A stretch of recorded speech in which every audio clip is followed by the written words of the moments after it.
Bonjour à tous. Alors, Musique Sophie reprend avec aujourd'hui un véritable Everest à gravir qui est Mozart. Et Dominique me donnait ce thème au téléphone et effectivement, bon, bah, c'est assez intimidant, mais j'espère qu'on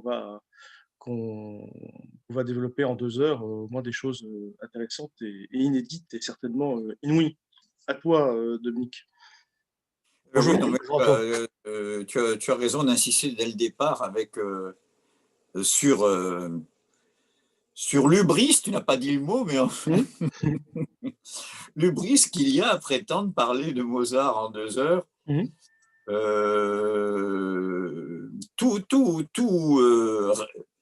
Tout respect, toute onction respectueuse académique mise à part. Hein.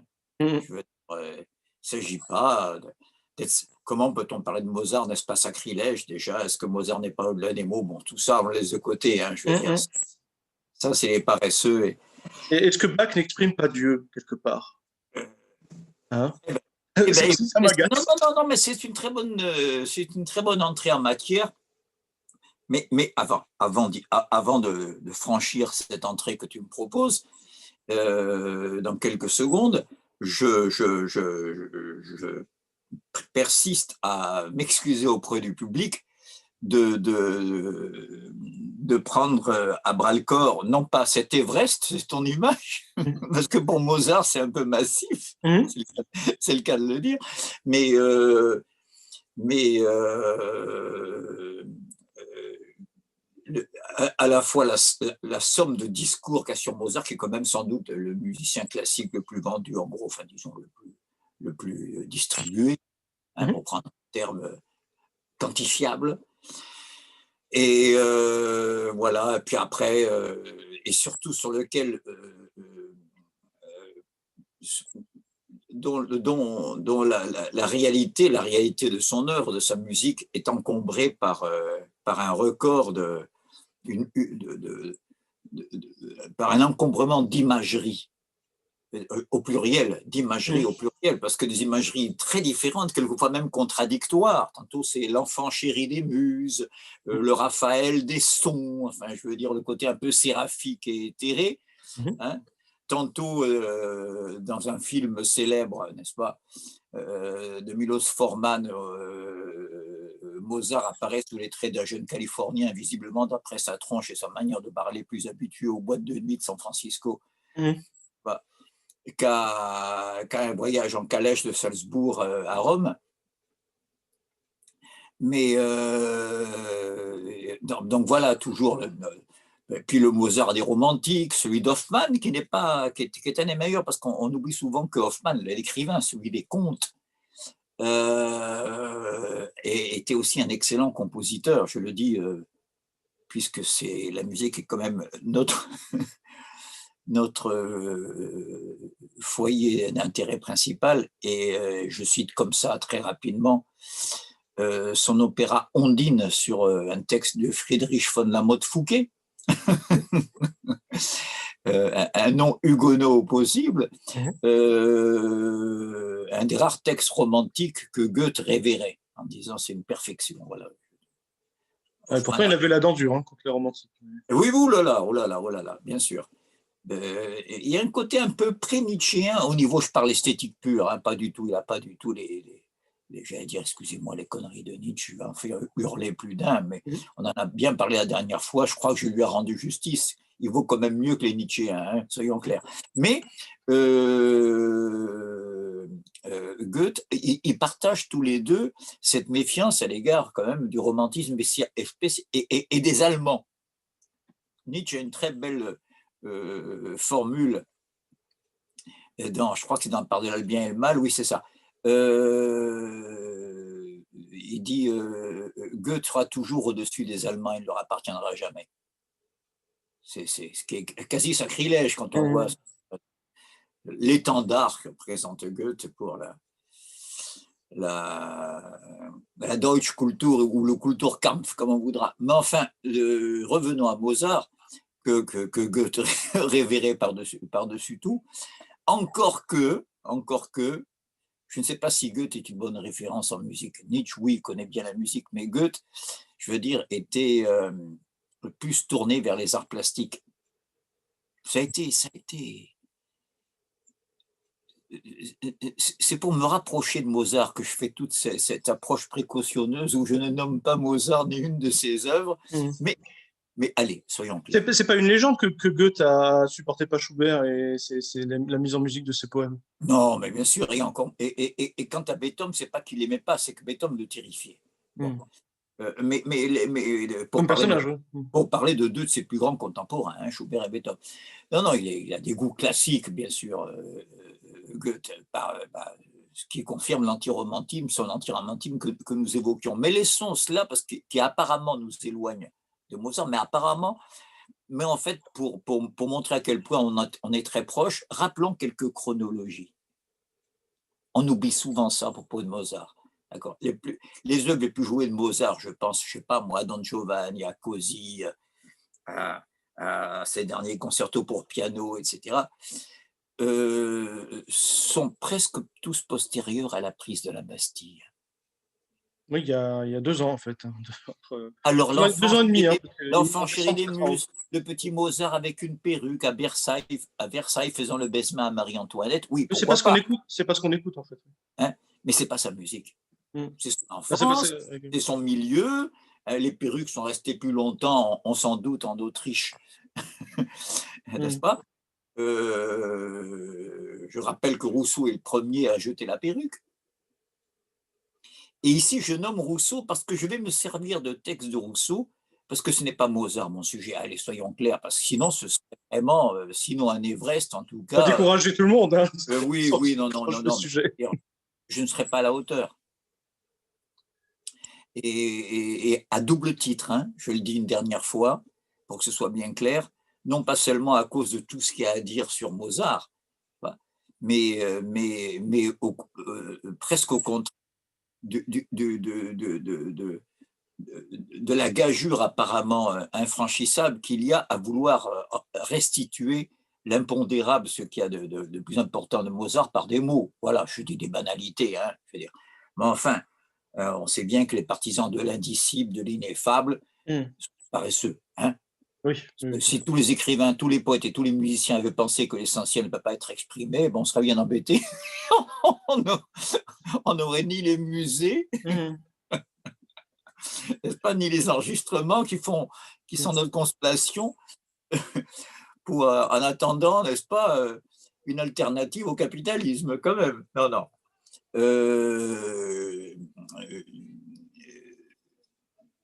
C'est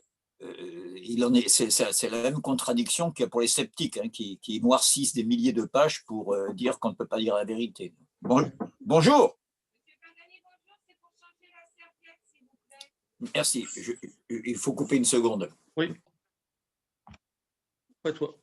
Oui, c'est la même contradiction qu'on rencontre chez les sceptiques qui noircissent des milliers de pages, disais-je, pour dire qu'on ne peut pas exprimer la vérité.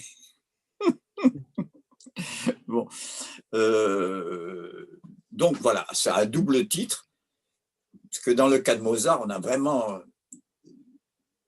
Et là, je plonge un peu dans son œuvre pour quitter cette introduction un peu embarrassée. On va voir tout de suite pourquoi. C'est que bien des œuvres de Mozart, on va voir qu'elle est beaucoup plus diversifiée qu'on ne le pense. Mais bien des œuvres de Mozart, en tout cas, c'est quelque chose qui est vraiment, on disait autrefois, idiosyncrasique chez lui, vraiment, qui lui appartient en propre. C'est le fait que des fois, ces plus hauts chefs-d'œuvre ne sont pas liés à une harmonie spécialement recherchée, un rythme spécialement subtil ou complexe. Je veux dire, ce qu'on trouve pratiquement chez tous les compositeurs. Il en est parfaitement capable. Hein. On va voir qu'il y a des œuvres. Je ne suis pas en train d'opposer l'hyper-simplicité d'une mélodie de Mozart. Je ne suis pas en train d'opposer ça à un savant contrepoint de chez Bach, dans la mesure où Mozart, dans la dernière toutes les variations là-dessus. Ouais, bien sûr. Dans la dernière partie de son œuvre, Mozart montre qu'il est un maître du contrepoint. Je dirais même, on y arrivera tout à l'heure, ce sera, je crois, un temps fort dans notre approche de Mozart. C'est que, et le parallèle avec Rousseau revient, ils sont peut-être les deux seuls à essayer de tenir deux choses qui n'avaient jamais été synthétisées. Je prends un mot vilain exprès, enfin vilain, pour exprimer ce qu'on est en train de dire, à savoir, je pense au final de sa dernière symphonie, la symphonie Jupiter, qui est une gigantesque fugue, justement. Et on dit que ce final scelle l'union, on dit les musicologues, du style savant et du style galant. D'accord, oui, c'est ça. Or, il part plutôt du style galant oui, ça. Oui, et Rousseau est quelqu'un qui vient de l'ancien régime et qui fonde le nouveau régime esthétique. Oui, tout à fait. Les deux sont dans la bascule.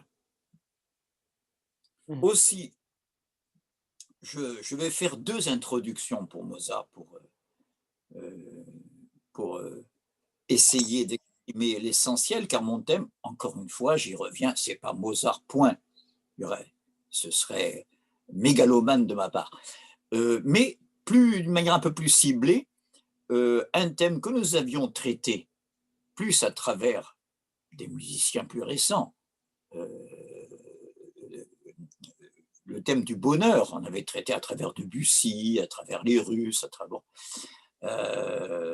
en particulier à travers les musiciens qui réagissent contre l'omniprésence du romantisme dans la seconde moitié du XIXe siècle. Alors là, au contraire, je reviens un siècle en arrière et je rappelle qu'un exact contemporain de Mozart est lié à la jeunesse comme lui, je pense à Saint-Just, est quand même connu, entre autres choses, pour avoir dit cette phrase qui reste plus que jamais d'actualité, pas dans le malheur des temps que nous vivons, à savoir que le bonheur est une idée neuve en Europe. Plus le capitalisme n'en finit pas d'agoniser, plus cette phrase est urgemment vraie, si je puis dire. Donc, ce bonheur-là, très spécifique, je vais l'introduire de deux manières. D'abord, par l'oreille, c'est-à-dire je vais donner deux extraits très courts d'une œuvre que Mozart écrit il a à peine 20 ans, quoi, je veux dire. Je pense au concerto pour flûte et harpe, et je pense à son andantino, ce sont des œuvres très connues, son mouvement lent, son mouvement médian, comme on voudra. Le tout début, l'exposé du thème, une fois à l'orchestre, puisque c'est un concerto, je rappelle ici qu'un concerto, c'est une catégorie d'œuvres, donc un genre qui est le plus souvent investi dans la forme sonate. On voit ici la différence entre genre et forme.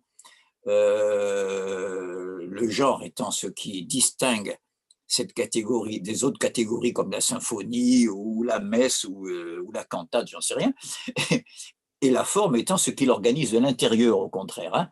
Bon, ce qui caractérise un concerto, c'est un dialogue, on se concerte, comme l'italien, c'est ça, concertare. On discute entre honnêtes gens, entre amis, entre quoi? Entre un orchestre et des solistes. La plupart du temps, c'est des concertos pour piano, pour violon, pour violoncelle, pour flûte. Et puis après, il y a même Mozart qui était un maniaque des timbres, qui a essayé tous les timbres tellement qu'il avait une oreille extrêmement sensible à la matérialité même du son, a fait des concertos pour orgue de Barbarie, pour harmonica de verre, et j'en passe. Hein. Bon. Donc, pour y revenir ici, on dit quelquefois un double concerto quand il y a deux solistes. Hein. C'est le cas chez Brahms, ce sont double concerto pour violon et violoncelle, par exemple. Ici, c'est flûte et harpe. Donc, je donne deux versions de l'introduction où le thème est simplement exposé. D'une part, à l'orchestre, on n'entend pratiquement que les cordes. En général, l'orchestre à l'époque, c'était un grand quatuor à cordes. Hein. C'est Mozart qui va l'enrichir avec un babil des instruments à vent qui lui est propre. Et après, la même introduction avec les deux solistes, la flûte et la harpe. Donc d'abord, l'introduction à l'orchestre et ça donne ceci. Je déplace l'objectif un instant pour que vous soyez près des haut-parleurs. Voilà.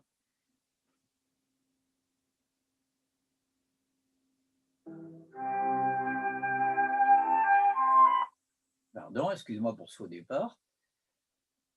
Voilà. C'est ici.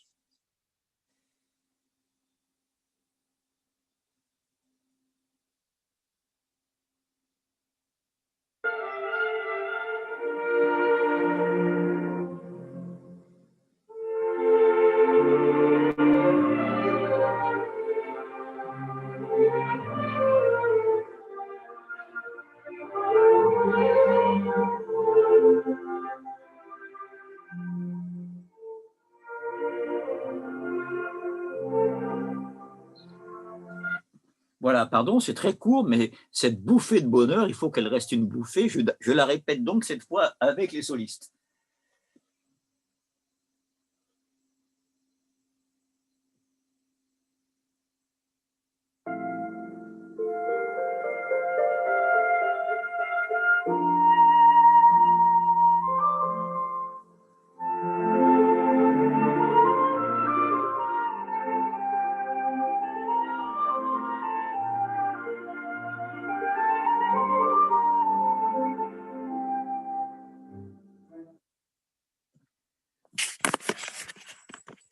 Voilà, bien sûr, c'est frustrant, mais enfin, si on pouvait garder à l'oreille ce parfum de bonheur qui a ces deux bouffées qui, je crois, sont ici et évidentes, et qu'elles puissent planer comme un nuage tout au long de notre causerie. Ce serait l'idéal pour moi. Et j'ai envie de dire comme Hölderlin, puissais-je ne pas perdre le chemin qui m'a conduit jusqu'ici. On va dire c'est concerto pour flûte et harpe en ut majeur pour que les gens puissent Oui, et deuxième mouvement andantino, hein, parce qu'on indique souvent le tempo par une nuance andantine ou allegro quand c'est rapide ou adagio quand c'est plus lent, voilà. Donc, c'est ma première introduction et puisqu'on est dans le thème du bonheur, je passe maintenant à un extrait des Confessions de Rousseau. Pour pas que notre public s'y perde, je dis à l'avance où je veux en arriver, une fois n'est pas coutume. Je voudrais montrer que le bonheur qu'exprime Mozart là, comme tout ce qui est le plus important dans l'histoire de l'art en général et de la musique en particulier, résulte d'une conjonction exceptionnelle entre le destin d'un individu et celui d'une collectivité. Je veux dire par là que… On reste dans le concerto, là, hein, finalement. La dialectique de l'individuel et du… On s'est bien compris. Je veux dire, je précise au passage, en reprenant ce que je viens de dire, que le côté individuel, pour l'instant, je le laisse de côté. La biographie de Mozart détaillée, chacun peut la trouver, tout ça est très bien documenté. C'est pas sa vie d'adolescent. De Jean Massin, hein, notamment. Oui, c'est de loin, mais… Avec merci de la citer, Brigitte et Jean Massin. D'ailleurs, d'une manière générale, leur Schubert, leur Beethoven, leur Mozart sont des monographies qui sont des modèles du genre et inégalés en francophonie, à ma connaissance, hein, en édition francophone. Donc, aux éditions Paillard, je crois. On a le droit de parler d'un confrère, Émeric, n'est-ce pas? Bien sûr que oui. Et puis je sais que tu es dévore. Un très bon catalogue musical chez Fayard. Le texte de Rousseau que je vais lire, et c'est ça qui est de commun. Quand je parle de cette double conjonction, je m'attarde un peu.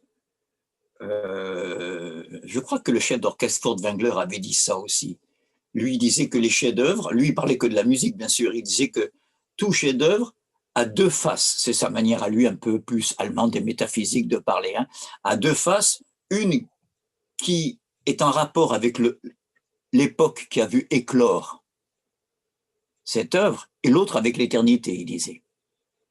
C'est un peu structurellement de la même manière que je dis que les œuvres les plus essentielles de l'histoire de l'art en général et de la musique en particulier, je répète presque mot pour mot, ont pour caractéristique de conjuguer ce qui n'est explicable que par la biographie du créateur, et là je remplace l'éternité de Furtwängler par le destin collectif, historial, comme on voudra, qui s'exprime à l'insu même de l'auteur. La ruse de la raison. Voilà.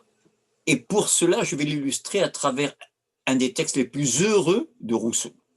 De ceci, Rousseau sait aussi se lamenter, hein, et surtout dans les dernières œuvres, où il est atteint par ce que certains appellent d'une manière un peu légère sa paranoïa.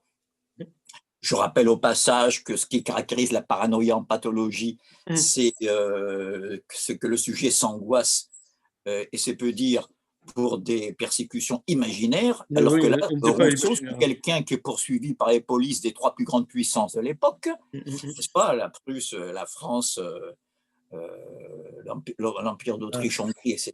Et lapidation de Motier. Je ne parle même pas du consistoire protestant de Genève, n'est-ce pas, qui brûle ses livres en public. On brûle ses livres en public, il est chassé de domicile en domicile, sa maison est lapidée à moitié. Bon, à part ça, c'est bizarre, ce monsieur a des idées de persécution. Bon, faut pas non plus. Non, mais c'est vrai qu'à force de subir ces avanies, il a eu l'esprit un peu dérangé sur la fin.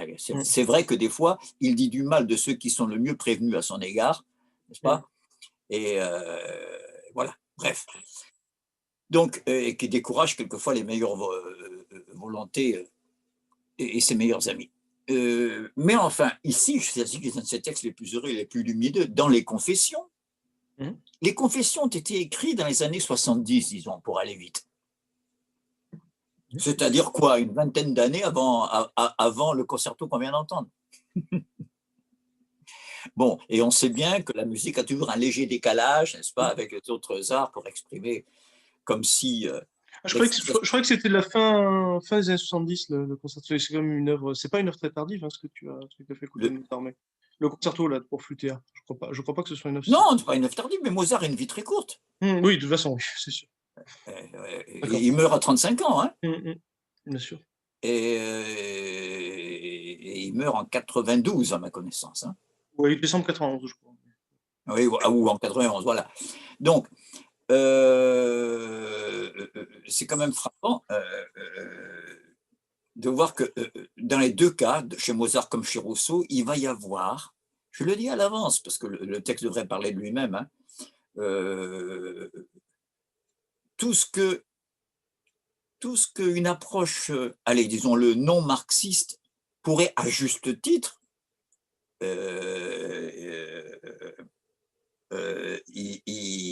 y recueillir, je veux dire, avec d'une manière très pertinente, ce mélange de un bonheur qui n'est pas du tout contradictoire avec la sensualité, avec on est bien là, on est dans l'ordre dans le champ psy, dans le champ psychologique, mais je commence tout de suite par un texte où Rousseau pose le problème de la mise en rapport de toutes ces formes de bonheur avec les différences de classe sociale. C'est tellement rare que je commence par là.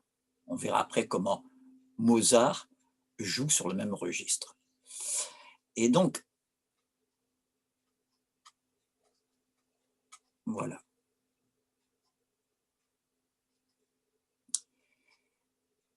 Il parle de ce qu'il attire chez les jeunes femmes en général. Je dis chez les femmes, chez les jeunes femmes en particulier en général. Et alors, trêve de commentaires, je crois que c'est assez clair. D'ailleurs, les couturières, les filles de chambre, de petites marchandes ne me tentaient guère. Il me fallait des demoiselles. Chacun a ses fantaisies, ça a toujours été la mienne. Et je ne pense pas comme Horace sur ce point-là. Ce n'est pourtant pas du tout la vanité de l'État. Je rappelle qu'à l'époque, l'État veut dire la classe sociale. Pensez aux tiers-États. Ce n'est pourtant pas du tout la vanité de l'État et du rang qui m'attire. C'est, et là on devient concret, un teint mieux conservé. Comme s'il en fallait de la richesse et la praxis pour conserver le teint, hein, quand même. De plus belles mains. En hiver, rougi et boudiné, c'est pas et crevassé, c'est pas la même chose. Hein. De plus belles mains, une parure plus gracieuse, un air de délicatesse et de propreté sur toute la personne. Plus de goût dans la manière de se mettre et de s'exprimer, une robe plus fine et mieux faite. On entend la musique de Mozart. Une chaussure plus mignonne, des rubans, de la dentelle, des cheveux mieux ajustés. Je préférerais toujours la moins jolie ayant plus de tout cela. Alors, là, je fais une interruption, je ne peux pas m'empêcher de penser à Nerval pour rebondir sur le syntagme tout cela. Bah, il y a ça fait beaucoup penser aux descriptions des jeunes filles en fleurs par Proust. Ben, en plein, bien sûr. Attention, et on voit bien que ces jeunes hommes qu'il a été comme ça. Donc, je préférerais toujours la moins jolie ayant plus de tout cela. C'est ce tout cela qui m'intrigue, n'est-ce pas? Ce tout cela qui résume l'extraordinaire précision qui vient de se déployer. Je pense à Nerval qui est à Vienne, comme par hasard, à la fois dans le Voyage en Orient et dans l'Orlaï, mais passons, et qui est, ou dans la Pandora, et qui écrit à Théophile Gautier. C'est des mecs, je fais exprès de dire mecs, hein, c'est des mecs qui entre eux parlent nana, hein, bon, de jeunes gens. Et je rappelle qu'il était avec Théophile au lycée Charlemagne, c'est de vieux potes à ce niveau-là. Donc, et Nerval lui fait part, il est en soirée avec 3 femmes, et il y en a une qui est un petit peu, on dirait, en début de retour d'âge, quoi. D'accord? Il la décrit, il montre toute la séduction qu'elle exerce, et puis, après avoir décrit ses dentelles, un peu comme Rousseau, ses fanfreluches, Nerval dit « On ne sait pas trop ce qu'il y a au milieu de tout cela, mais tout cela est si bien arrangé. » Je crois que ça explicite parfaitement ce que veut dire Rousseau ici. Apologie du fétichisme. Oui, vraiment, oui. Non, et puis du décor sans sujet. On ne sait pas très bien ce qu'il y a au milieu de tout cela, mais tout cela est si bien arrangé. Eh bien voilà, le tout cela, c'est précisément ce qui suppose un certain niveau social ici, quand même. C'est quand même fou, n'est-ce pas? Et donc, fut-elle, comme il dit, la moins jolie? Alors, on ne peut pas être moins naturaliste et plus clair. Hein. C'est pas les amours ancillaires. Voilà, c'est tout le contraire. Donc, je répète ce passage incroyable. D'ailleurs, des couturières, des filles de chambre, voilà pour les ancillae, de petites marchandes ne me tentaient guère.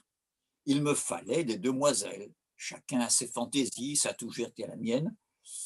Ce n'est pourtant pas du tout la vanité de l'état et du rang qui m'attire, c'est un teint mieux conservé, de plus belles mains, une parure plus gracieuse, voilà. Hein, je rappelle ce passage essentiel. Or,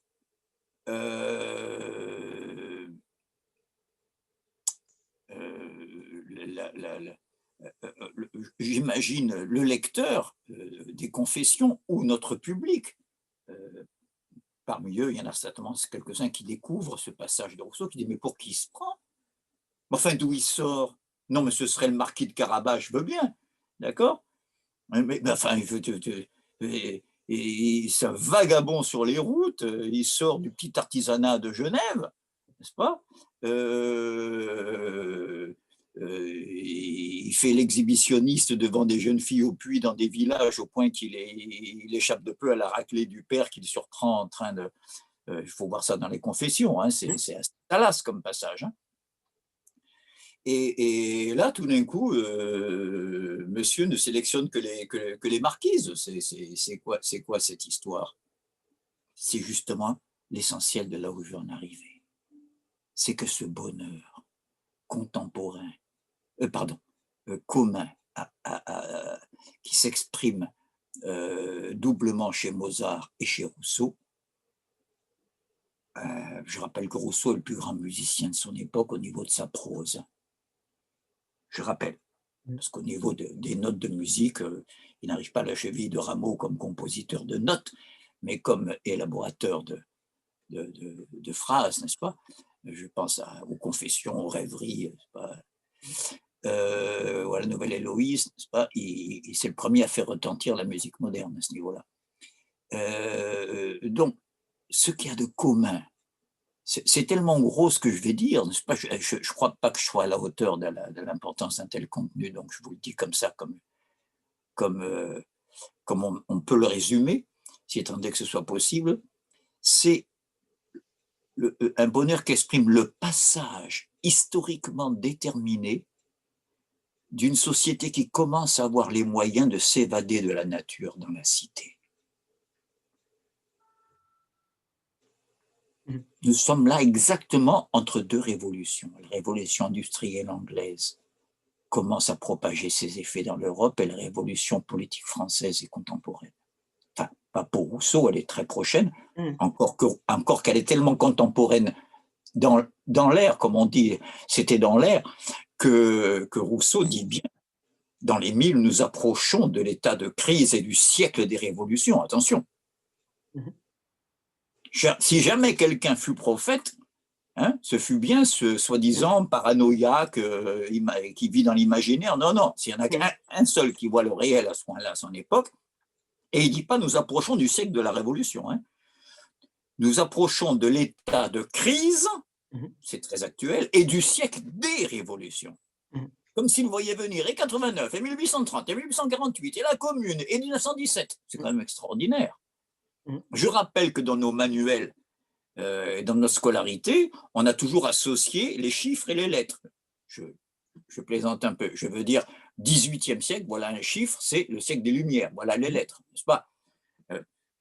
16e siècle, c'est un chiffre, la Renaissance, ou le siècle de l'humanisme, voilà les lettres, n'est-ce pas? Le 17e, le grand siècle. Le 19e, c'est quoi? On a les chiffres, est-ce qu'on a les lettres? Mais le siècle des révolutions, oui, c'est sûr. S'il parlait des lettres, et Rousseau lâche le morceau, c'est bien le siècle des révolutions. C'est curieux qu'on ne le dise pas, peut-être qu'on n'a pas assez de recul encore, je ne sais pas, c'est encore trop proche, mais quand même. Bon, donc, c'est cette thèse qui semble énorme, et même scandaleuse, à une époque qui se veut écolo-naturaliste. Autant j'ai du respect pour l'écologie collective, démocratique et basée sur une planification démocratiquement constituée, autant, n'est-ce pas, bien sûr, je contre la régression, n'est-ce pas, qui diabolise l'homme et divinise la nature, ce qui est, rappelant que les premières réserves de protection de la nature apparaissent dans le Troisième Reich et dans les années 30, n'est-ce pas, sur le territoire de l'Allemagne.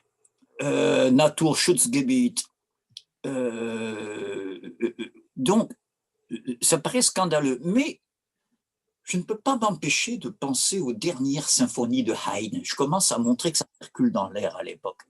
Haydn, pour lequel Mozart avait tant d'affection filiale, puisqu'il l'appelait Papa Haydn, n'est-ce pas? Haydn, qui est né bien avant Mozart et qui meurt bien après, Mozart ayant une vie si courte. En général, le génie n'aime pas le génie contemporain, c'est bien connu. Il faut voir les rapports de Wagner et de Brahms. Pour ne parler que de cela, ou de Schoenberg et Stravinsky, passons. Mais pour le cas de ces deux-là, c'est quand même exceptionnel. Haydn disant au père de Mozart, votre fils est le plus grand des compositeurs dans tous les arts et dans tous les temps.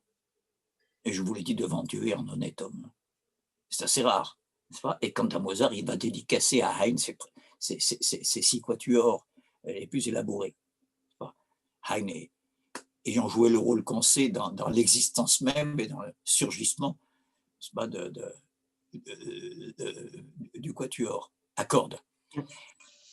Donc, or, pourquoi je parle Haydn ici? Ces dernières symphonies, on les baptise Londres. Et la grande forme classique dont ces symphonies constituent avec celle de Mozart, et avec le Beethoven première et seconde manière, l'apogée de ce qu'on appelle le classicisme musical ou encore la première école de Vienne. Je vous rappelle que dans la musicologie germanique, le classicisme, c'est Haydn, Mozart, Beethoven, hein, c'est pas Racine et Corneille, il y a un petit décalage. Hein, c'est Haydn, Mozart, Beethoven, c'est-à-dire l'apogée de la forme classique où toutes les tensions restent disciplinées, où jamais le lyrisme qui va venir après, envahissant avec le romantisme, où jamais le lyrisme n'aspire la totalité de l'œuvre au détriment du récit dramatique, pas du tout au sens tragique, hein, ça peut être très gai, très heureux, je pense à bien des œuvres de Haydn. Furtwängler disait, je n'ai jamais compris pourquoi Wagner n'a pas compris Haydn. C'est Furtwängler qui dit Haydn, c'est la joie de vivre, c'est le bonheur de vivre en grappe. Bon, mais il y a à chaque fois un récit, des interruptions, des épisodes qui sont caractéristiques de la forme sonate, avec son bithématisme, avec son alternance de thèmes actifs, décidés, on dit virils, à cause de la distribution des sexes au cours des anciens âges, et intériorisés, tendres, dont on dit qu'ils sont féminins. Cette alternance d'humeur, ces épisodes, ces ruptures qui n'existaient pas dans le répertoire baroque, où il y a une espèce de continuité métrique et rythmique, c'est pas la même chose, mais les deux, tout au long de l'œuvre. Lorsqu'il y a une exception, je pense par exemple au 4e brandebourgeois, n'est-ce pas, où il y a ce final-là.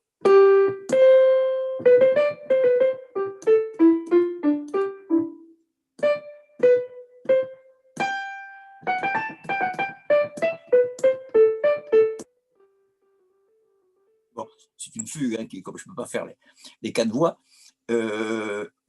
D'un bout à l'autre, elle n'arrête pas. Tac, tac, tac, tac.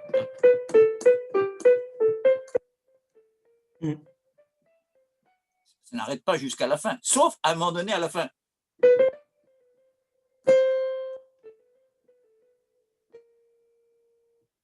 C'est un moment d'humour, ça dure quelques secondes, c'est suspendu, et puis tout de suite.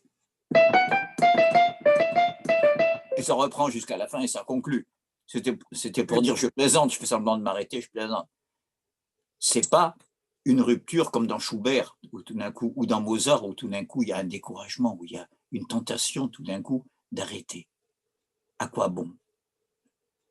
J'en vois une occurrence très significative dans le final du dernier concerto de Mozart, la fin d'une fin, son concerto pour clarinette, en la majeure, que je crois que c'est 623 ou quelque chose comme ça, plus de 600 dans ces dernières œuvres. Et on a souvent remarqué que la clarinette est l'instance de la sensualité chez Mozart comme timbre. Et par ailleurs, il y a une tonalité qu'on associe à la sensualité chez Mozart, c'est le La majeur. Et voilà que ce concerto pour clarinette est en La majeur. D'accord? Et il baigne dans cette espèce de volupté, de sensualité crépusculaire, avec cette mélancolie voluptueuse. Ça paraît contradictoire. Mais là encore, on voit à quel point l'échange, l'aller-retour entre Mozart et Rousseau est fécond, cette ambivalence du ressenti, pour parler comme les météorologues d'aujourd'hui, on la voit apparaître pour la première fois à ma connaissance dans une lettre, dans la 3e lettre de Rousseau à Malesherbes. Lorsque, parlant de son agitation dans la forêt de Montmorency, de ses extases dans les bois, pour répondre à ce brave homme de Malesherbes qui essayait de faire l'interface, on dirait aujourd'hui, entre les adversaires de lui-même. Oui. Enfin, expliquez-vous, vous vous défendez mal. Enfin, c'est un brave type, hein, Malesherbes. Et puis il était opposé à certaines formes de censure. C'était quand même quelqu'un de bien pour un grand aristocrate comme lui. Et il disait à Rousseau, qu'est-ce que vous trouvez dans la forêt là? On est quand même mieux avec des tapis, un bon feu de cheminée, une belle musique, de jolies femmes. Et Rousseau donc raconte ses journées dans l'Ermitage. Et il arrive à ce passage où il dit que ces extases, quelquefois, arrivaient à une limite en disant je sentais bientôt le néant de mes chimères qui venaient contrister mon âme tout d'un coup.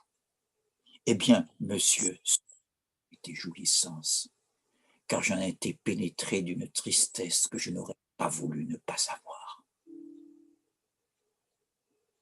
Là, on voit poindre cette forme de sensualité heureuse qu'on trouve peut-être portée à sa perfection, disons, dans les œuvres pour clarinette du dernier Mozart. Je parlais du concerto, et il y a bien sûr l'admirable quintette pour clarinette et cordes, qui pousse ça encore plus loin, ce sentiment-là. Alors, pourquoi j'en parlais? Pour la rupture. Quand je disais que tout d'un coup, la métrique s'interrompt, mais pas du tout par humour, pour montrer que ça pourrait continuer comme ça indéfiniment, comme chez Bach, qui maîtrise parfaitement le procédé, mais presque comme un commencement de... Il y a un terme anglais que j'ai du mal à traduire en français, dejection. Découragement, on dit souvent, quoi. C'est le titre d'un très beau poème de Coleridge. Fait sous un accès de déprime, on dirait plus familièrement aujourd'hui. Or, c'est déjà le spleen baudelairien. Ben, en plein. Mais qui n'a pas encore, disons, les symptômes physiques, somatiques, presque inquiétants de chez Baudelaire. Il y a un plus de plaisir, alors que chez Baudelaire, le spleen est le prolongement, bien sûr, du mal du siècle, mais avec une dose d'angoisse beaucoup plus prononcée. Jusqu'à l'hallucination auditive, comme dans Spleen 3, des cloches tout à coup sautent avec furie, lançant vers le ciel un affreux hurlement. Bon, bref. Donc, il y a des images morbides comme la chauve-souris qui se cogne la tête. Des grands corbillards. Voilà. Sans tambour. Musique, voilà, c'est ça. Bon, alors, je repense à ce final du concerto pour clarinette où Mozart, tout d'un coup, interrompt quoi? Le final de son concerto, un rondo. Il n'y a rien de moins mélancolique qu'un rondo, en principe. On doit laisser, je le rappelle, j'ai déjà dit pour d'autres œuvres, on doit laisser le public, après l'approfondissement un peu mélancolique du mouvement lent, du mouvement médian, qui est idéal pour exprimer certains états d'âme. Ah oui, c'est dans la forme sonate, il faut laisser sur une bonne impression. Voilà, ensuite, il faut un appel d'air frais, je ne sais pas, celui que lancera Valérie Paul Valéry, pour sortir du romantisme dans le cimetière marin avec la fameuse invocation « Non, debout dans l'air successif, il faut tenter de vivre. » Voilà. On a rarement été aussi classique, néoclassique au sens post-romantique, n'est-ce pas? Bon. Mais là, on n'en est pas là, on est au classicisme proprement dit, et avec cette tentation romantique dans laquelle on ne va pas. On est bien élevé, on veut laisser l'auditeur sur une impression heureuse, et c'est ce final.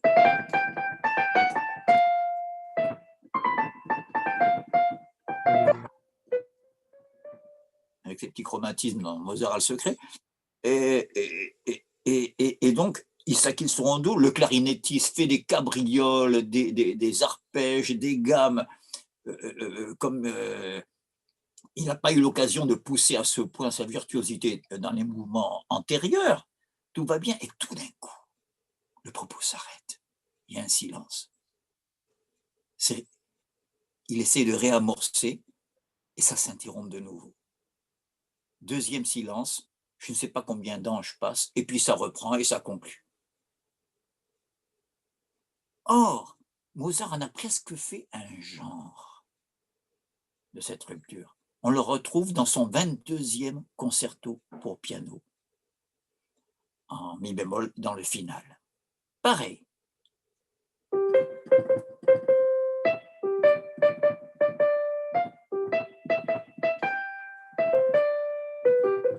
ne va pas faire plus un thème tout simple, heureux, hein, qui a l'air de batifoler après un mouvement lent très recueilli, d'accord?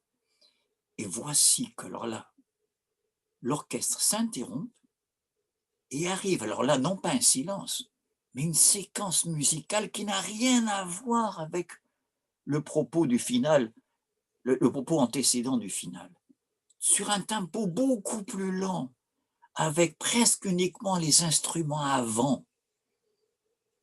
On entend une mélodie qui vient de loin et qui exprime une certaine,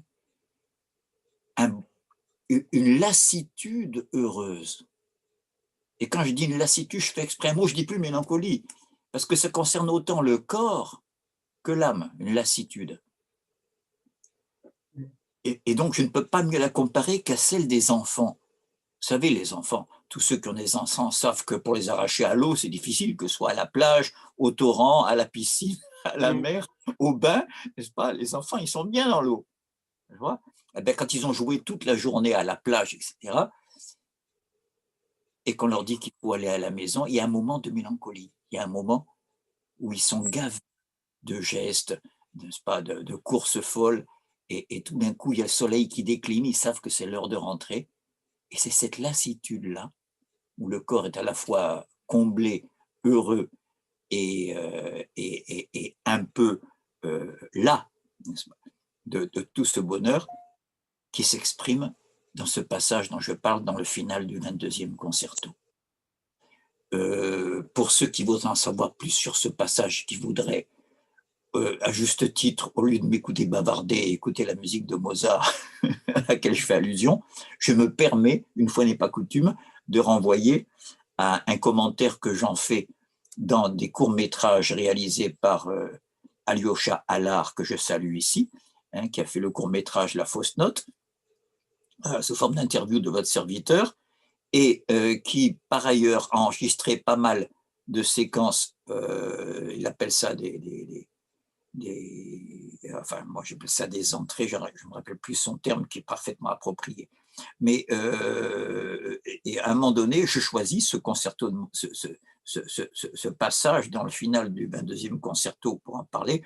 Vous le trouvez dans une série de petits extraits qui s'appelle « Il n'y a pas que la pop ».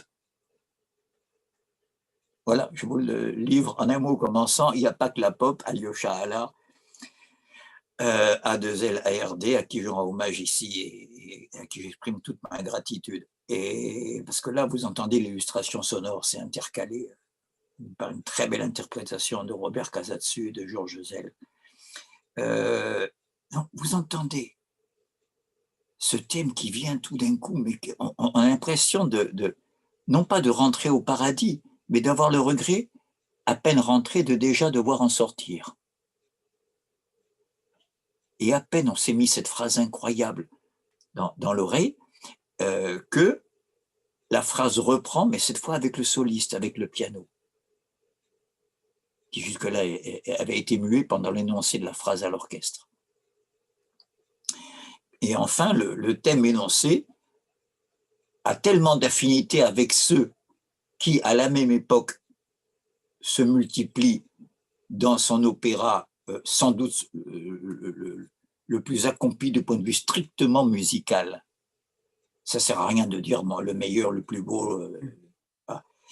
Je rappelle qu'il y a l'opéra italien comme genre bien déterminé, avec beaucoup de sous-genres dedans. Hein. Rien n'est plus différent que le vérisme de Mascagni et que l'humour de Rossini, hein. Ou la mélancolie d'Abellini. Mais enfin, il y a l'opéra italien avec sa primauté accordée à la forme ariose, au chant, à la mélodie, bien sûr à l'aria, je n'apprends rien ici. Il y a l'opéra français. Rameau étant un des plus grands représentants, mais enfin, je veux dire, au XIXe siècle, les Carmen et les Gounod, ça pour montrer pour ne parler que des plus connus. Hein. Il y a l'opéra allemand. Il y a l'opéra russe. Ce sont des des manières de faire sonner le genre opéra d'une manière très différente à chaque fois. Et puis il y a l'opéra mozartien. Beaucoup de musicologues s'accordent à dire que l'opéra mozartien, c'est encore autre chose. Il n'y a rien de comparable aux opéras de Mozart. Il n'y a pas d'équivalent.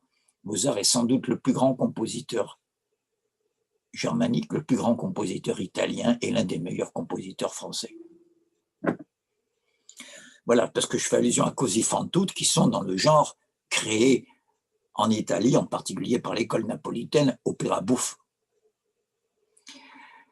Eh bien, on retrouve dans ce final du 22e concerto en mi bémol précisément des thèmes et des mélodies très apparentés à Così.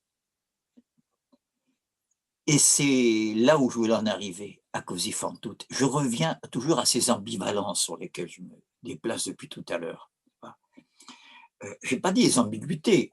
Les ambiguïtés, ça fait, pardon de parler français, ça fait un peu faux cul. Ce type-là est ambigu, ça veut dire il n'est pas clair. Hein. En Afrique francophone, on dit le type-là n'est pas clair. Bon.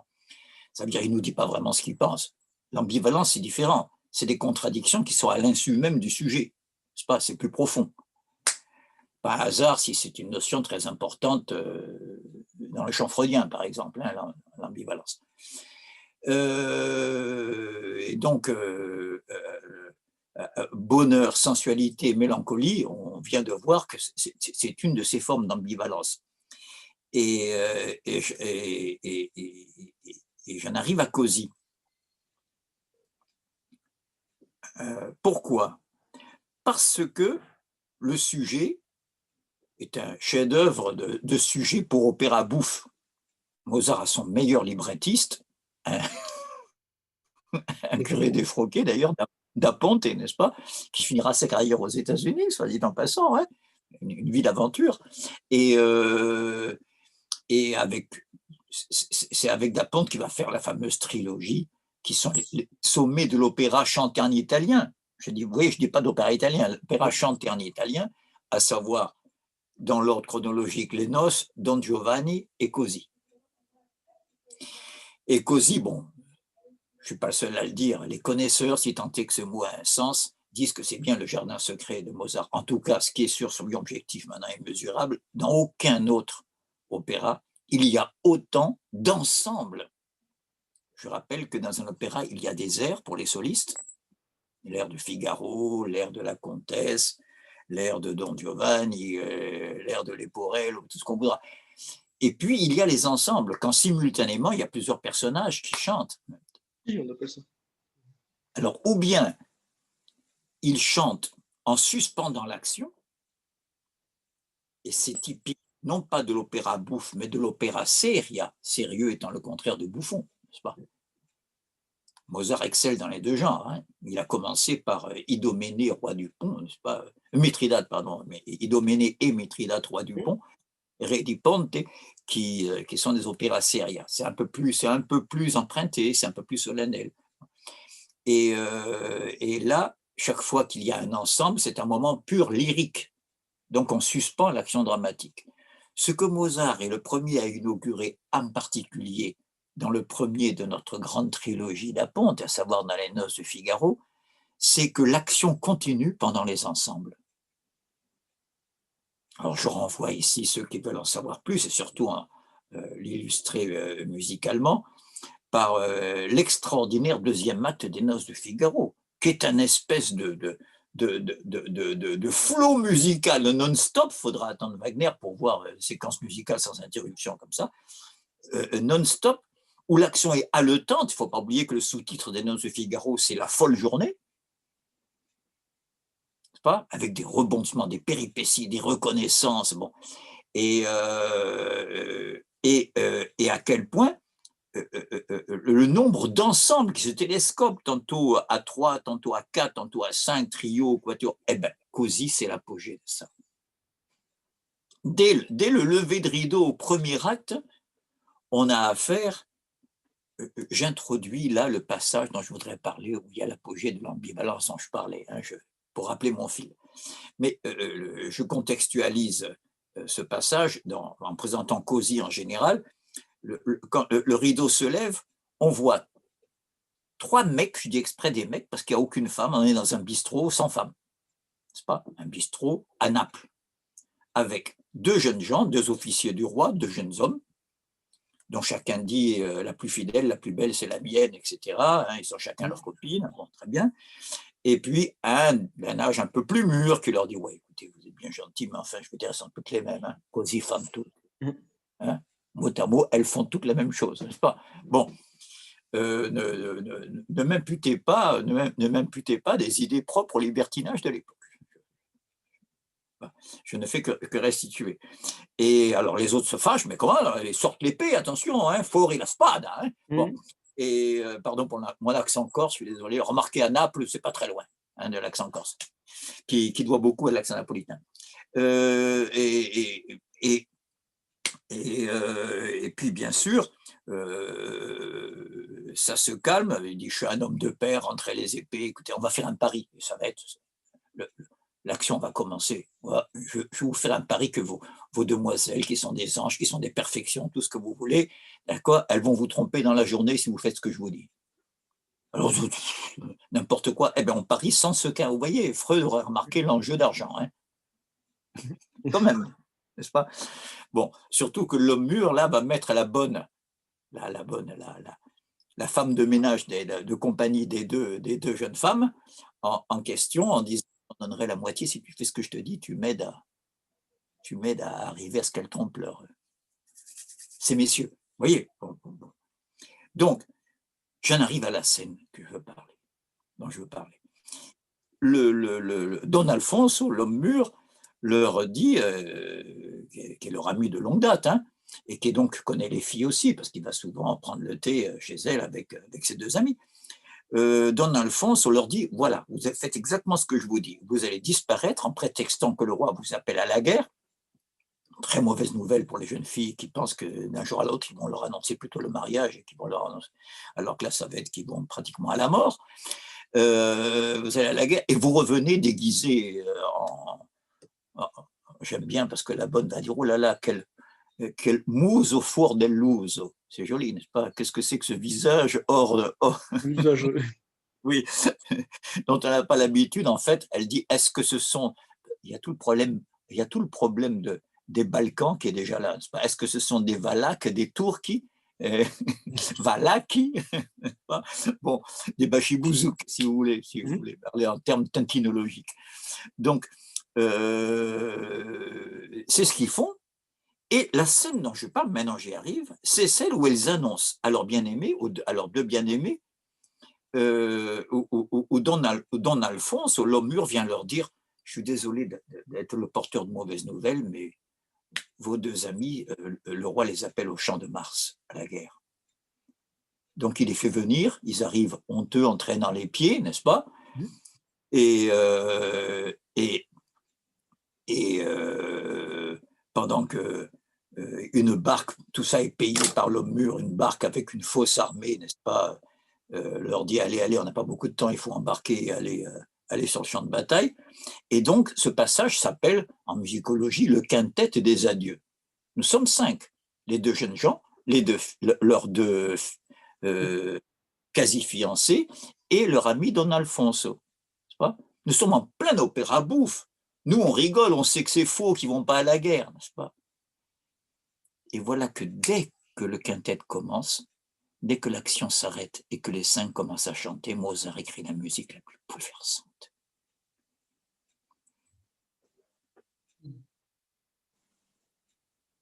Comme si tout d'un coup, quelque chose d'onirique, un nuage de rêve, ça commence par des onomatopées, comme des larmes entrecoupées. Il est introduit, si vous cherchez sur YouTube, par Discrivermi ogni giorno, au premier mois de m'écrire chaque jour, n'est-ce pas? Et bien sûr, ces phrases sont entrecoupées de sanglots très sobres, de petites onomatopées. Les voix s'éloignent, se ramènent, divergent, convergent avec une science d'écriture ahurissante. Et là, on arrive à ce qu'il y a de plus, je finis juste ça, et je prends la parole, on arrive juste à ce qu'il y a de plus difficile à exprimer, et peut-être le plus important, c'est que dans une scène où on est censé faire semblant, car tout ça est faux, Nous savons, nous, spectateurs, comme dirait Hegel dans la phénoménologie en s'adressant à un lecteur, pour nous ou en soi, nous savons que, mais la conscience, elle ne le sait pas, n'est-ce pas? Nous sommes spectateurs de ce qui arrive à cette malheureuse conscience qui ne sait pas qu'elle va au casse-pipe, n'est-ce pas? Donc, pour nous ou en soi, on est en pleine bouffonnerie. Mais alors pourquoi faire cette musique bouleversante comme jamais, la plus belle peut-être qu'on ait jamais écrite? Dans le cantet des adieux. Je te rends la parole. Non, non, non, je suis absolument, je m'excuse même de t'interrompre parce que c'est passionnant, mais moi, ce qui me frappe justement dans ta manière, justement, c'est que tu dialectises en fait ce rapport entre style galant et le côté Sturm ou même Finsamkeit aussi, on parle pour les musiciens de cette époque. Tu montres bien que c'est pas, contrairement à ce que certains écrivent, c'est pas tel morceau qui est écrit dans ce style-là, ça se mélange tout le temps. C'est pas, évidemment, il y a des morceaux emblématiques, je sais pas moi, la 8e sonate, la 25e symphonie, le Don Giovanni, le Requiem, où là vraiment le Tout côté à fait, le côté poignant. dramatique est plus évident. Oui, et j'allais dire, pour faire un anachronisme, ce Mozart romantique, alors qu'il est pré-romantique, effectivement, est Tout celui à fait. qui reste le plus à l'esprit. Mais ce qui est Qui le plus existe poignant, aussi. c'est, comme tu dis, c'est qui tient les deux bouts. C'est Voilà. cette ambiguïté-là. Mais dans cette esthétique que tu parles du concept de Cosi, et je sais pas, moi j'ai l'impression que c'était l'illustration musicale d'un tableau de Watteau, avec ce côté embarquement pour ça. Alors là, tu Les me combles. ambiguïtés, voilà. On dirait que tu m'as espionné pendant que je préparais le. Parce que je comptais bien faire un parallèle avec les fêtes galantes. Oui, mais c'est peut-être aussi parce qu'on se connaît. Ça va être aussi des réminiscences. Ah non, non, non, mais c'est parce que tu connais. Si on connaît, on ne Mm. peut pas ne pas faire le rapprochement. Et c'est l'esthétique de cette époque aussi, oui, voilà. Mais Enfin, il faut se pousser au comme le dit paroxysme, très bien Verlaine dans un recueil de poèmes au titre éponyme, Les Fêtes galantes, n'est-ce pas? Mm. Donc inspiré par cette atmosphère unique qui dégage de la peinture de Watteau, qui est si différente à la même époque de celle de Fragonard. Mm. Les deux sont des sommets de la peinture. Hein. Mais Fragonard respire. Fragonard, c'est plutôt les noces de Figaro. Hein. C'est vraiment. Mm. C'est une flopée de bonheur sur 3 actes, quoi, pratiquement. Ça n'arrête pas, quoi. Hein. Alors que je pense le verrou, l'escarpolette, vous savez, cette fille balançoire Mm. dans la chaussure s'envole. Mm. Bah là, c'est un peu ce que tu disais sur les fameux rubans qui sont plus importants que la beauté de la fille, finalement. Mais exactement, exactement. Alors que chez Watteau, c'est plus crépusculaire et plus mélancolique. Et Verlaine, personne ne l'a exprimé au plus près comme Verlaine lorsqu'il dit tout en chantant sur le mode mineur, l'amour vainqueur et la vie opportune. Ah, Mm. Ah oui, là, ensemble. c'est Le contradictoire. mode mineur, c'est pas fait pour exprimer l'amour vainqueur et la vie opportune. Bon. Hein, voilà, do majeur, voilà do mineur. C'est pas possible, n'est-ce pas? Hein, tout en chantant sur le mode mineur, l'amour vainqueur et la vie opportune, ils n'ont pas l'air de croire à leur bonheur. Et leurs chansons se mêlent au clair de lune, au calme clair de lune triste et beau qui réveille les oiseaux dans les arbres et sangloter d'extase les jets d'eau. Vous voyez de nouveau, sangloter d'extase. Vous voyez l'oxymore, hein? Sangloter d'extase les jets d'eau, les grands jets d'eau sveltent parmi les marbres. Et là encore, c'est un peu oxymorique cette manière de rapprocher le plus fluide, les jets d'eau, du marbre, du plus dur, n'est-ce pas? On retrouve. Alors, il y a ici quelque chose qui tient à ce que j'appelle, moi, la bascule, historiquement parlant. On n'est plus tout à fait dans l'Ancien Régime, on n'est pas dans le Nouveau. Le Nouveau, ce sera après Waterloo. Il va commencer à s'échauffer, jusqu'à nous, pratiquement, avec la domination du monde anglo-saxon et puritain sur le monde. Je mets au défi qui que ce soit de contester qu'à partir de Waterloo, peut-être on est en train de passer la main avec l'émergence de la Chine, mais pour l'instant, toute la période depuis Waterloo est caractérisée par une domination anglo-saxonne, où l'Angleterre passe la main après aux États-Unis. Il faut être clair. C'est sûr. On n'est pas dans ce monde-là du nouveau monde. Mais de nombreux éléments, dont ceux que je viens de signaler, en particulier l'ambivalence, font qu'on n'est plus dans l'ancien non plus. Et là, je reviens aux Noces de Figaro après mon incursion dans Cosi. Et pour parler du personnage de Suzanne, pour faire remarquer, vous me direz, bah là, tu parles de Beaumarchais ou de Mozart? Eh bien, attendez, justement, est-ce un hasard? Ces 3 opéras, cette trilogie d'A Ponte, Les Noces de Figaro, toujours dans l'ordre chronologique, Don Giovanni et Così, sont tous les 3 incroyablement corrosifs et subversifs pour l'époque. Beaumarchais, oui. Bonjour. Oui, Et il là, les emprunte à qui? À l'avant-garde française, mm. à un Beaumarchais qui réalise ce tour de force de faire applaudir par son public d'aristocrates la ruine de leurs privilèges. Car Les Noces de Figaro, c'est quand même le comte Almaviva qui est ridiculisé d'un bout à l'autre, qui n'arrive pas à imposer son droit de cuissage. C'est ça. Et le héros, le couple de héros, Figaro et Suzanne, et sa fiancée bientôt femme, viennent de la roture. Et même un barbier, c'est même pas, parce que dans la roture, il y a aussi, je sais pas moi, un président du Parlement de Dijon. Hein. On en est loin. On sort vraiment, on n'est pas loin de la ruralité. C'est ce que j'appelle la bascule. Vous commencez à comprendre quand j'ai dit que le bonheur dont je parle, et qu'exprimait Rousseau en disant il me fallait des demoiselles avec des dentelles, etc. On est à l'opposé du naturalisme écologiste d'aujourd'hui. Il ne s'agit pas de fuir la cité pour aller dans la nature, mais de fuir la nature véritable qui est la mort, la maladie, la souffrance, la misère, pour aller vers ce que les progrès de la praxis commencent à proposer au vivre ensemble quelque chose de vivable, justement. Je sais que je vais très vite pour des choses très concrètes et très complexes. Mais sinon, quand et où le dira-t-on? C'est en tout cas exactement l'époque où ça se décide. Et quand Saint-Just, je répète toutes ces références qui se conjuguent, dit « le bonheur est une idée neuve en Europe ».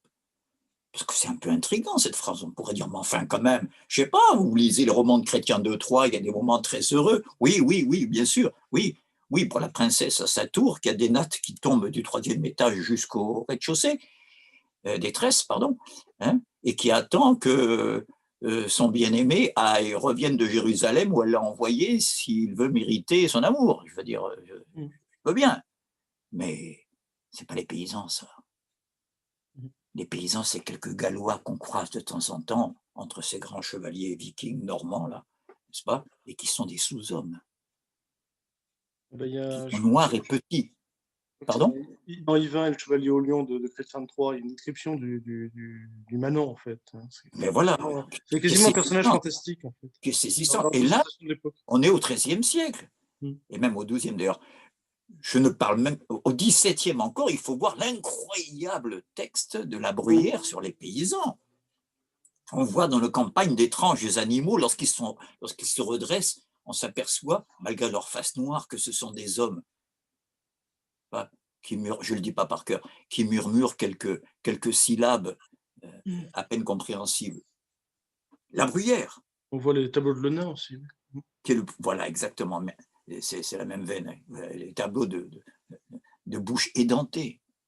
Non, mais on est tellement en train de vivre une époque où de Michéa à je ne sais quelle deep écologie, ce qui n'est pas le cas de Michéa, il faut être juste. On se cite commun que c'était mieux avant, quelque part, qu'il faut tout de même.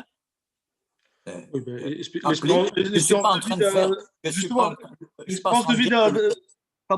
vie d'un paysan sous Louis XV, c'est 35 ans, c'est-à-dire l'âge où est mort Mozart, et on considère que c'est un scandale.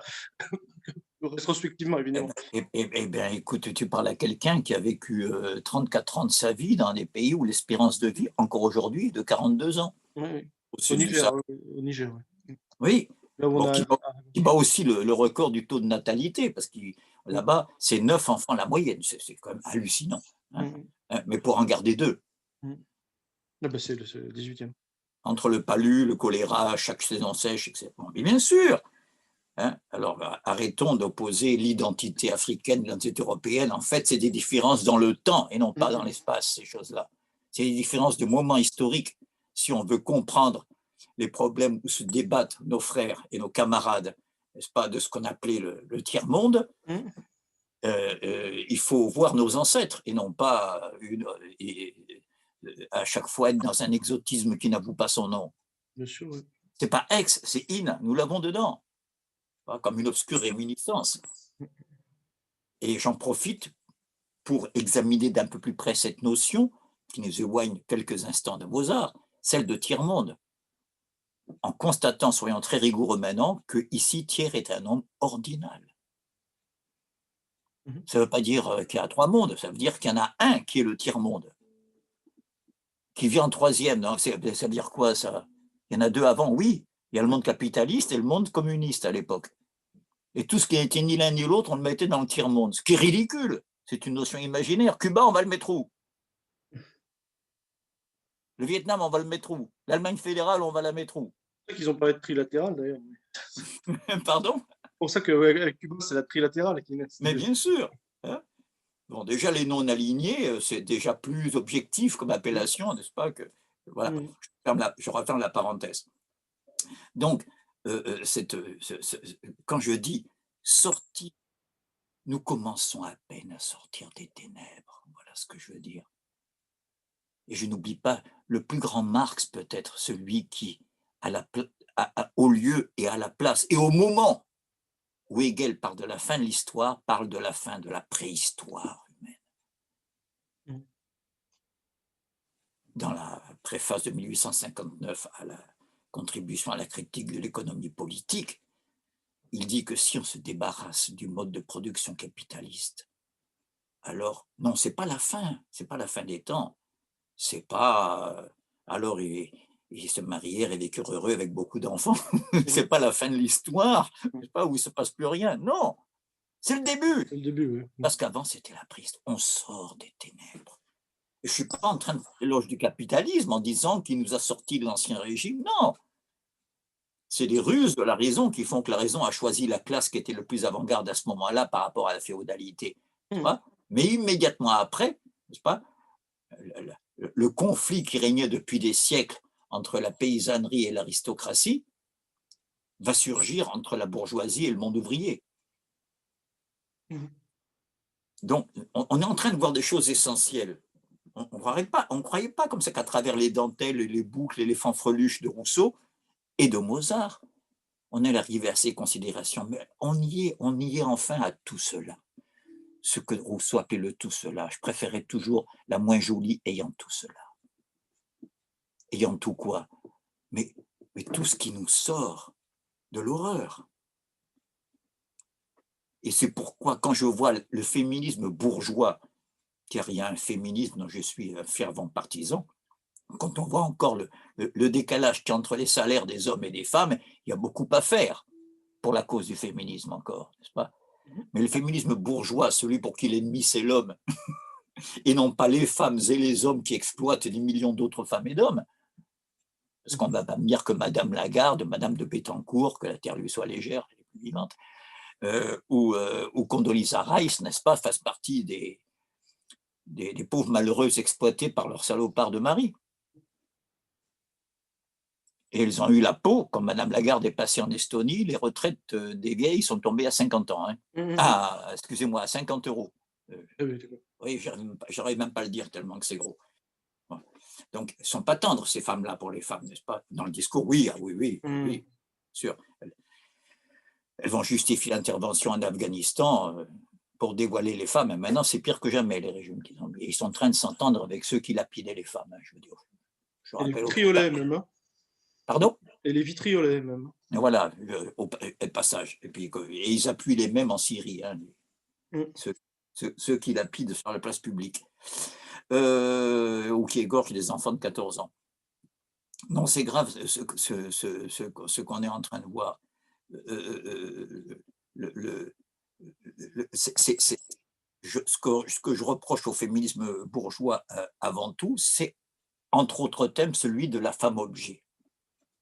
C'est un scandale, n'est-ce pas, de faire de la femme un objet. Mais attendez, le rêve de la femme malienne qui fait 10 km tous les matins pour chercher l'eau et 10 km après pour chercher le bois pour chauffer l'eau, c'est d'être 1 heure dans sa vie femme objet, alors qu'elle a le dos cassé en 2, n'est-ce pas, par les 10 grossesses qu'elle a subies, encore une fois, pour en garder, parce qu'elles vont dire oui, c'est leur mari qui non, elle aussi. Hein. Une femme qui n'a pas d'enfant, là-bas, elle est haïe d'abord par les femmes, elle est méprisée par les femmes. Enfin, qui n'a pas d'enfant, qui n'a que des garçons, je n'arrive pas à le dire, qui n'a que des filles, elle est déjà très mal vue. Et si elle n'a pas d'enfant, il vaut mieux qu'elle quitte le village. Vous voyez? Bon. Donc, son rêve, c'est de pouvoir être cette femme objet. Quelle chance d'avoir comme seul problème, c'est qu'on vous sert d'un peu trop près dans le métro. Si c'est ça, je veux dire, c'est détestable. Hein.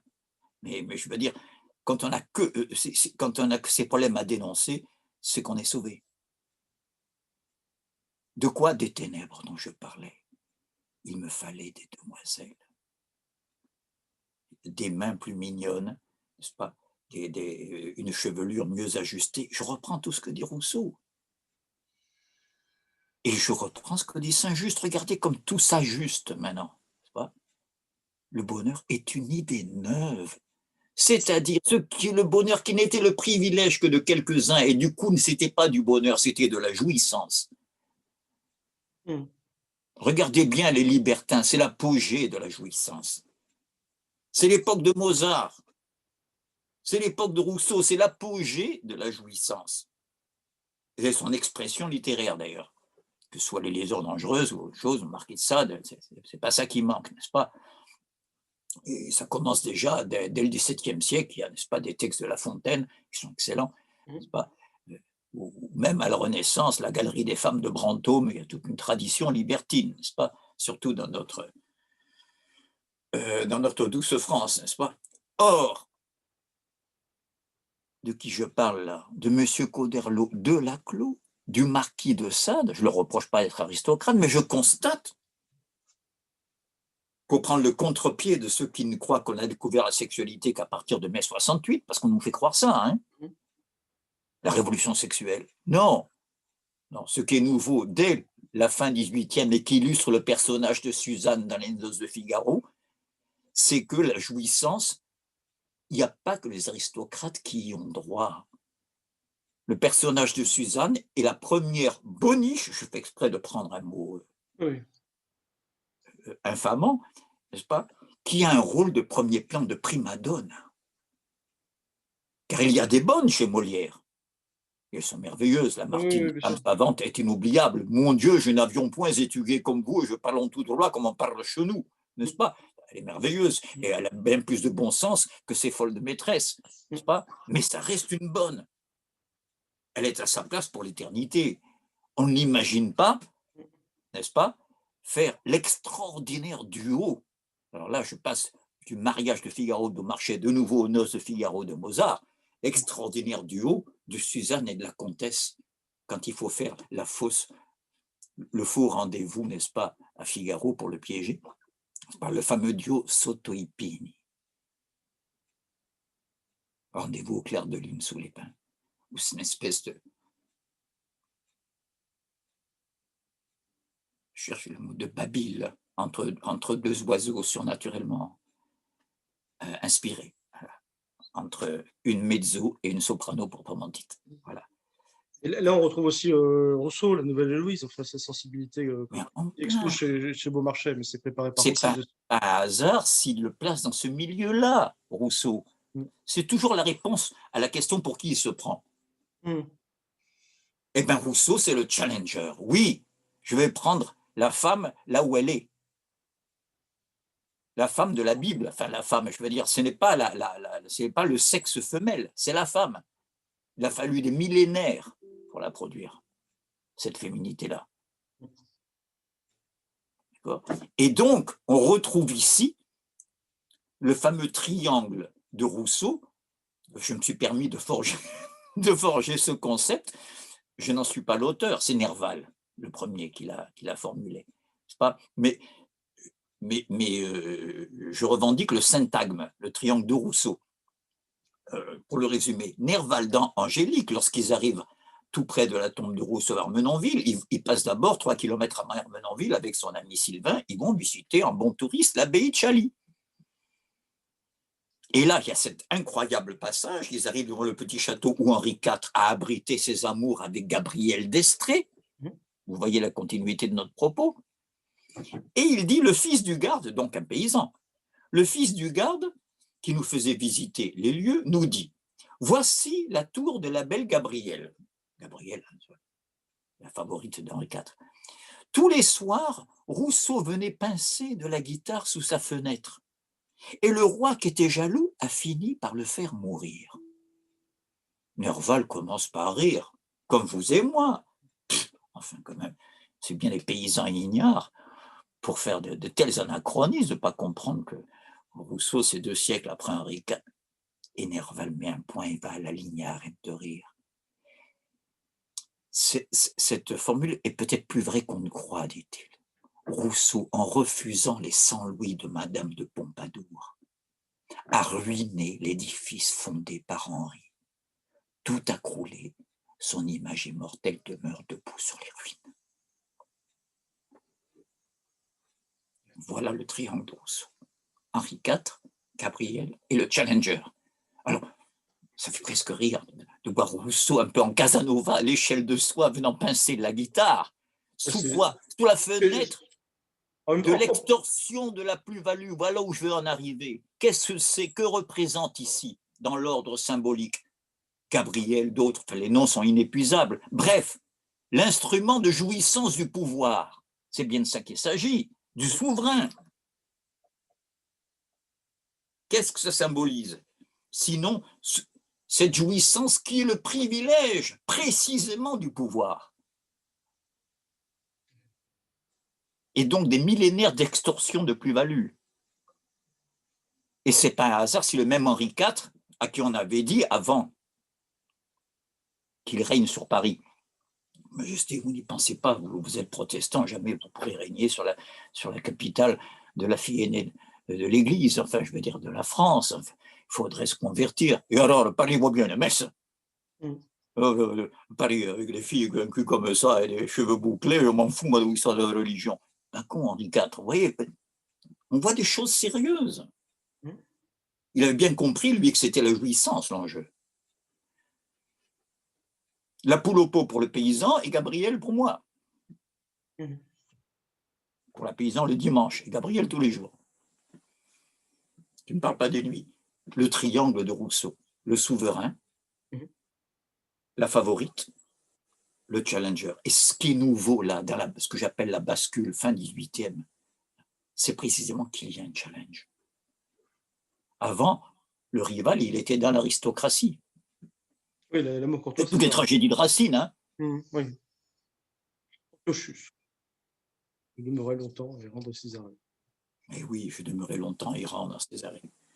Je rappelle qu'un grand communiste a été hanté, Aragon, n'est-ce pas, a été hanté par ce vers. Hein. Je crois que c'est dans Aurélien, non? Oui, c'est le début. Voilà. Et vous voyez, au début, on était dans le Champsy, l'ambivalence, un mélange de mélancolie et de jouissance, etc. Et là, vous voyez, on arrive à un autre ordre. On passe du Champsy au champ H, je ne sais pas comment il faudrait dire, les sciences de l'histoire, qui sont à faire. J'ai choqué quelques camarades marxistes-léninistes récemment, choqués, sont des amis, hein, des camarades, on était, quand je leur ai dit que socialisme scientifique, on peut le dire rapidement comme ça, mais enfin, c'est une formule, je veux dire. Moi, je préfère le mot discipline. Ça veut dire... Oui, pour montrer l'exigence. La discipline, ce n'est pas l'opinion, c'est plus que la doxa. Hein. Attention. Mais qui s'achemine, donc qui vise une expression scientifique collectivement. Hein. Marx est le premier à dire qu'il faudrait réunir pluridisciplinairement des économistes, des biologistes, des géographes, etc. C'est un travail d'équipe. Voilà, c'est à faire, les sciences de l'histoire. Le grand mérite de Marx, c'est d'avoir ouvert la porte qui y mène. Enfin, la porte de la route qui y mène, si je puis dire. D'avoir levé la barrière qui empêchait d'emprunter cette route. D'ailleurs, le texte de Engels, il faut le rappeler, c'est du socialisme utopique au socialisme scientifique. Ça a été traduit bien sûr. Non, mais si on parle en termes relatifs, moi, l'expression ne me dérange pas, socialisme scientifique. Si c'est en termes relatifs, par opposition Asymptotique, bien sûr. aux rêveries comment ça s'appelait chez Proudhon, là, les Phalanstère non, pardon. des Oui, phalanstères, pardon, plutôt, oui. mais oui, et autres rêveries utopistes que l'on connaît, je veux dire, il est sûr qu'à ce moment-là, l'épithète scientifique n'est pas usurpée, hein, je veux dire, mais voilà. Mais pour que ce soit élevé au niveau de rigueur et de formalisation qu'il y a dans les sciences de la nature, par exemple, c'est un travail collectif qui ne peut s'accomplir qu'en supposant qu'on s'est débarrassé du carcan des rapports bourgeois de production, capitalistes de production. Voilà. J'ai l'air d'être on ne peut plus loin de Mozart. On y est en plein. Mozart choisit 3 œuvres qui sont à l'avant-garde de son propos. Et encore, le sous-titre de Don Giovanni, pour que ça passe à la censure, c'est Il dissoluto punito, qui se termine mal, n'est-ce pas? Mais enfin, c'est lui qui nous fascine d'un bout à l'autre. C'est Don Juan. Là, Rousseau avait raison de dire qu'on aime beau dire, n'est-ce pas, chez Molière, que c'est. Enfin, on admire quand même celui qui fait le mal. Hein. Et puis, n'oublions pas, le dernier Mozart, son inscription à la maçonnerie. Et à l'époque, ce n'était pas une cooptation entre mafieux comme dans les milieux niçois. Bon, je m'arrête là. Si c'était que niçois, je m'arrêterais. Il y a de quoi ne pas s'arrêter, n'est-ce pas? C'était à l'époque une formule d'entraide pour les plus démunis. Et Nerval, les Lumières aussi, oui, bien sûr. Mozart a trouvé, justement, auprès des frères, on ne dit pas des camarades, des frères en maçonnerie, je pense à Sussmayer qui va terminer son requiem, à Schikaneder qui va écrire le texte de la flûte en et à qui il va demander n'est-ce pas, un drap pour enterrer un de ses enfants. Je reviens un peu à Nous sortons des ténèbres. Je rappelle que les parents de Mozart ont eu 6 enfants. N'ont survécu que Wolfgang et sa sœur Anna-Marie, dite Nannerl, n'est-ce pas? Je rappelle qu'entre Wolfgang, qui est le cadet, l'aîné, est mort nouveau-né, entre Mozart et sa petite sœur, il y a 3 décès, 3 enfants morts. Que Mozart, à son tour, fait 5 enfants avec Constance, n'est-ce pas? Il y en a 3 qui meurent. Je dis ça pour revenir un petit peu à ma séquence sur Nous sortons des ténèbres. Et dans les symphonies Londres de Haydn, on voit sur les toits, sur les clochers, un ciel de ville quelque part, comme un profil d'avenir qui commence à être vivable. Symboliquement.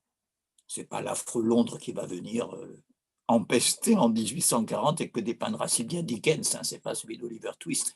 C'est le Londres de Voltaire aussi. Hein. C'est en tant que Londres est ici une métonymie de la cité, civitas Dei, construite par les hommes. Pardon? Non, c'est le Londres de Voltaire. Voilà, aussi. Hein, c'est le modèle anglais pour les plus avancés des Lumières, bien sûr. Le roman anglais, voilà. Si la première publication importante de Voltaire, c'est les lettres anglaises. Voilà. Donc, je ne suis pas en train de tourner le dos à Mozart et d'extrapoler. Mozart choisit les sujets qui sont les plus à l'avant-garde sociétalement, on dirait aujourd'hui, premièrement, les plus libertins, corrosifs. En plus, avec la maçonnerie, je veux dire, il s'inscrit en plein dans l'idéal des Lumières, dans la laïcité et dans la critique. Et il n'a jamais cessé, Mozart, et ça a beaucoup nui à sa carrière, hein, d'avoir un énorme, j'aime pas le mot ressentiment parce que c'est pas très mozartien, mais il était implacable dans son rejet de la morgue et de l'injustice aristocratique. Je rappelle tout de même que Mozart a été l'objet d'une haine épouvantable de l'aristocratie viennoise,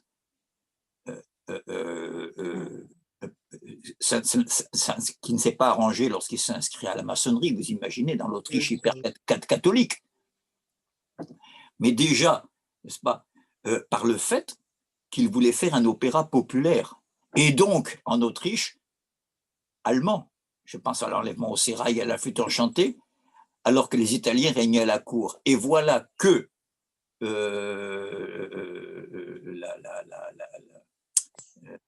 la femme, comment ça s'appelle, la veuve de Paesiello dit à la cour de Léopold, qui remplace Joseph II, avait une certaine tendresse pour Mozart, mais il meurt prématurément. D'ailleurs, Così fan tutte a un succès, pour une fois, à Vienne, éclatant. Manque de chance, n'est-ce pas? On confine.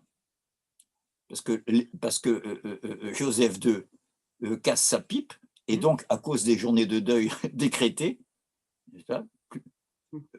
tout concert est suspendu, et lorsque le deuil est terminé, tout le monde a oublié Così fan tutte.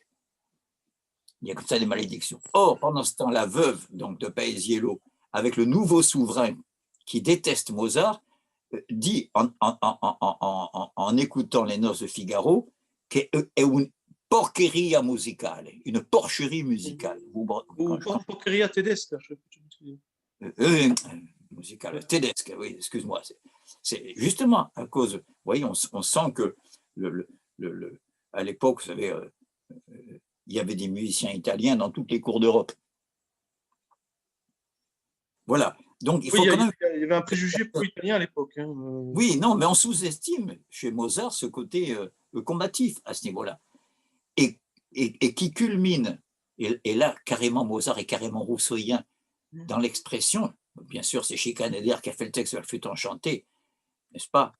Mais l'extraordinaire dialogue entre Zarastro et les trois prêtres du temple soleil, du temple solaire, n'est-ce pas? Lorsque l'un des prêtres, au moment où Zarastro leur annonce que Tamino va subir des épreuves, là on est dans les rituels d'initiatique classiques, lorsque Zarastro énumère les épreuves de l'eau, du feu, du silence, etc., il y en a un des prêtres qui dit: est-ce que vous pensez que Tamino sera capable de les soutenir? Hein? Rappelez-vous, Erist ein Prinz, et Zarastro répond: mais Erist ein Mensch. Un prince plus, c'est un homme. Voilà. Vous pensez qu'il pourra soutenir ces épreuves, car enfin, rappelez-vous que c'est un prince. Et voilà que Zarastro répond: plus, c'est un homme. Ça, c'est du Rousseau. Du rang de roi qu'un lâche, un méchant et un fou peut remplir comme tant d'autres, il monte à l'état d'homme que si peu d'hommes savent remplir. Voilà. Je ne suis pas à la hauteur de la beauté de la musique de Mozart, qu'il serait. Mais je voulais montrer que cette bascule, et je finirai peut-être sur ton allusion à Watteau, et je ne veux pas négliger aussi le côté inédit, pas seulement à cette époque, mais jusqu'à aujourd'hui, c'est-à-dire d'essayer de vivre les toutes dernières années avant quelque chose qui peut mal tourner, avant une révolution qui peut être chouravée, qui peut être détournée. Et c'est ça les fêtes galantes. Et c'est pour ça qu'on prolonge les sérénades au clair de lune, ça, qu'on essaie de vivre les derniers moments de quoi la Maillard à Trianon, oui, mais parce que quelque chose arrive et personne ne sait qui retrouvera ses petits là-dedans. La musique de Mozart est tout entière dans cette bascule. Et c'est pourquoi j'ai commencé par la bouffée de bonheur du concerto pour flûte et harpe, qui reste l'horizon, allez, je le dis, des masses populaires seulement à partir de cette époque-là. Voilà, ils n'ont plus le privilège d'une aristocratie confinée. Bah, écoute, c'est magnifique, on est parti du génie pour arriver à l'humanité, comme programmatique, même, j'allais dire. Donc Mozart n'a pas volé d'être le musicien le classique le plus écouté après tout. Hein, bon, on comprend bien pourquoi. Voilà, grâce à toi. Et bah, écoute, on s'arrête là et on dit à la semaine prochaine. Avec grand plaisir, Émeric. Merci. Alors, je dis à notre public, je le remercie pour sa fidélité.